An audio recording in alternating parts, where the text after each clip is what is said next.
Hello' everyone welcome to my mini blog. আশা কৰোঁ আপোনালোক সকলোৱে ভালে আছে। আজি আমি চাকালাকাৰ ঘৰত যাই আছোঁ, বৌ মই টপো আৰু মা বৰমাহৰ পাছত যাব। আজি চাকালাকাৰ বাৰ্থডে আৰু তাৰ ঘৰত নাৰায়ণ পূজাও আছে, সেইকাৰণে যাই আছোঁ। এথেন সৰ্থেবাৰী পালোঁ, বৌ কিবা কিবি কিনলাক চাকালাকাৰ কাৰণে, মই কাপোৰ কিনা নাই, মই কিবা কিবি বেলেগ কিনছোঁ। চাকালাকাৰ ঘৰত আহি পেলাই তাইক গিফ্ট দিলোঁ, তাই বিৰাট ভাল পাইছে মোৰ গিফ্টটো। তাৰপাছত ফলি এখন দিছোঁ ডিজিটেল, তাই সেইকাৰণে কিবা কিবি আঁকি আছে আৰু চকলেট দিছোঁ। পাছত মা আৰু বৰমাও আহি পালাক, এফালে পূজাৰ যোগাৰ কৰি আছে, তাৰপাছত ইফালে বেলুন ফুলি আছে। কালি আৰু আমাৰ এটা পাৰ্টি আছে, সেইকাৰণে মা আৰু মই বজাৰত আহিছোঁ আবেলি।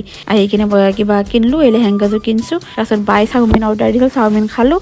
এথেন আৰু চাহ দিলাক, চাহ খালোঁ। আজি পায়স বনাইছিলোঁ চাকালাকাৰ বাৰ্থডেৰ কাৰণে। তাৰপাছত আৰু নিৰ্মালি দিবা দিছে চাকালাকাই। এথেন পূজা হৈ গ'ল, প্ৰসাদ দিলাক, ক্ষীৰ দিলাক, ভোগ। তাৰপাছত এথেন চাকালাকাই কেক কাটলাক, কেক কটাৰ মোকো দিলাক খুৱাই। তাৰপিছত বহুত চাহ দিবা আহিছিল, কেমেৰাটো দেখি কিনে হাঁহিত থাকিব পৰা নাই। চাকালাকাক দিয়া ফলিখনত ময়ে কিবা কিবি আঁকলো আৰু হাউকিয়ে পেপা তই আহিবা জানা। তাৰপাছত এথেন আমি ভাত খাওঁ, বাই বাই।